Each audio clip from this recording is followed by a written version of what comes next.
its councillors were attacked and 2 of them did not survive. The NFP says imposing a curfew could go a long way in bringing about much-needed stability. Let's speak now to its Secretary General, and that's the National Freedom Party's Canaan Mdletshe, who joins us via the virtual platform. Mr. Mdletshe, thank you very much for your time. Very briefly, I'd like for you to explain to us what you think is behind the attacks on your councillors in the area of Nongoma.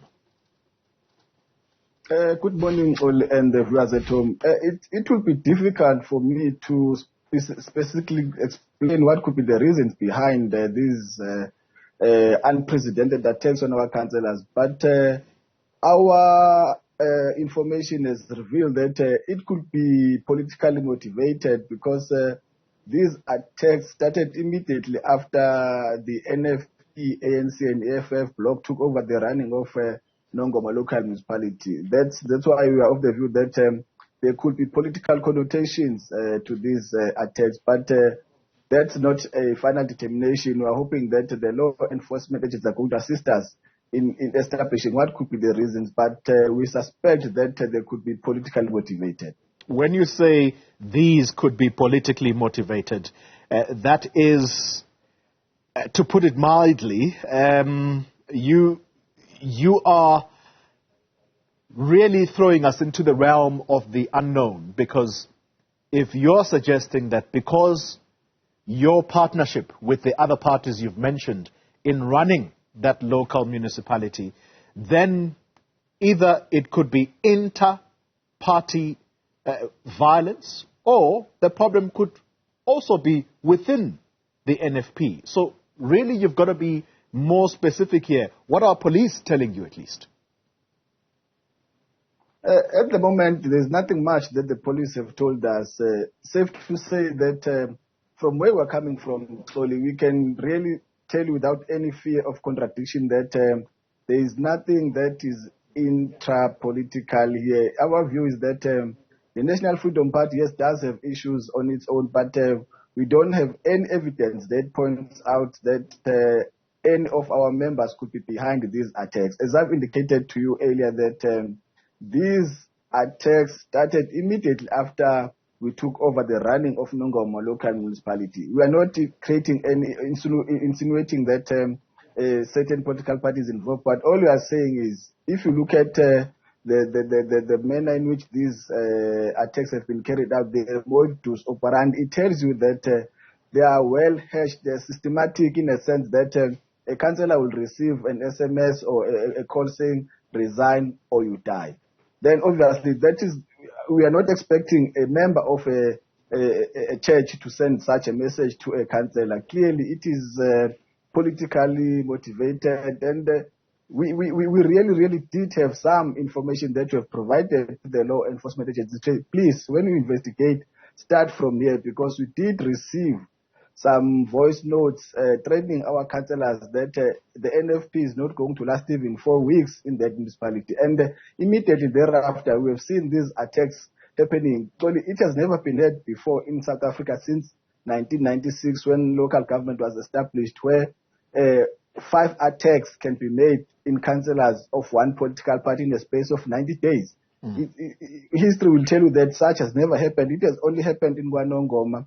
From July 1 to September 30, 2023, NFP councillors have been under threat, and we are hoping that the police are going to do justice in these issues. Yeah. That's why we're saying the national government must intervene. We are hoping that President Cyril Ramaphosa, as well as the Kokta Minister Menkedi Meng, are going to take these issues serious, because if they don't do that, we fear that these killings are threatening the democratic processes in Nongoma, and they might spill over to other parts of KwaZulu-Natal, which is a volatile province on its nature, and we are concerned, very much concerned. That's why we're hoping that someone out there is going to listen and take action. Otherwise, next year's elections could be the bloodiest in KwaZulu-Natal if these killings are not stopped.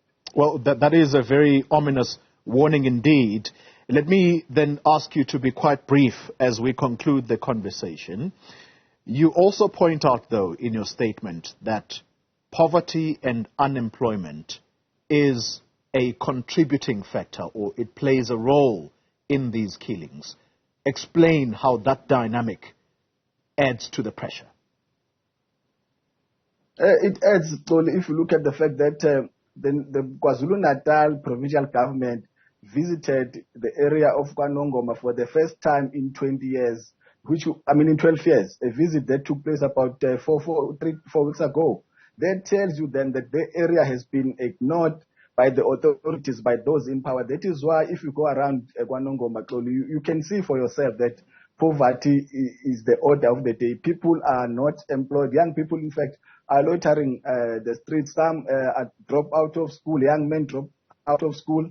And the only job opportunities that can be provided to them is by those who've got money, who hires them to become hitmen. That is what is happening in Nongoma.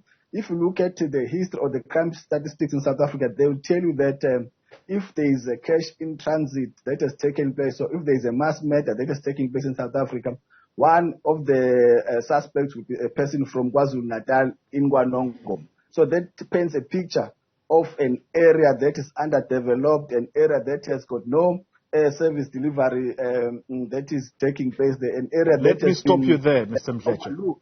Let me stop you there for one moment. And I'm sorry to interrupt you in this way, because that's a very serious allegation that you are making, and it requires that we pause for a moment. You are suggesting that poverty, unemployment, which equals to hunger, is breeding izinkabi. Is that what you're saying? All we are saying, Tol, is that if young people are not taken care of, if there are no job opportunities that are created for young people, definitely those who've got money are likely to utilize that space and then use those people to do their dirty work. I mean, you cannot expect someone who's got a degree or a doctorate to go and commit crime. It is highly unlikely. It is someone who is either dropped out of school or is someone who's coming from a background that is poor. It's a fact, so you can check. The statistics will tell you that all the people who are committing serious crime in South Africa, crimes such as cash in transit, crimes such as robbery with aggravating circumstances, crimes such as murdering people just for whatever one reason or the other. If you check at the background of those people, those are the people who doesn't have any higher certificate education. It's someone who perhaps dropped out at grade 10 or did not even go to school. It's a fact. So as I'm saying, that we are not expecting someone who's got a PhD to go and commit such crimes as those are committed by the people who are from a background that is poor. And have you spoken to provincial authorities? Have you spoken to national authorities? Your party is represented in Parliament as to this curfew that you are suggesting. And by the way, how do you think a curfew could bring down the level of assassinations? Because that's what is going on. You are suggesting that members of your party are being assassinated. Yes, Toli, we have fortunately engaged with some leaders of the ANC in KwaZulu-Natal as well as the national government. We are hoping to have further engagement with the Minister of Police as well as other stakeholders in this matter. Because our view is that if a curfew can be imposed where people from a particular period of time are not going to be expected to be outside on the streets or wherever, we are of the view that those curfews can assist in capping these killings. Because if you look at the modus operandi again, these attacks happen during the night or in the early hours of the morning. That's why I'm saying imposing such curfews can assist in capping these killings. We are not saying they are going to help us to stop these issues but we are saying they can assist in capping them. As we have said, that the modus operandi tells us that they happen after 8 at night and before 3 a.m. in the morning. Canaan Mdletshe, let me thank you very much for your time. A worrying development indeed in the area of Nongoma, the NFP calling for a curfew, which they hope will bring down the levels of attacks, particularly on their councillors.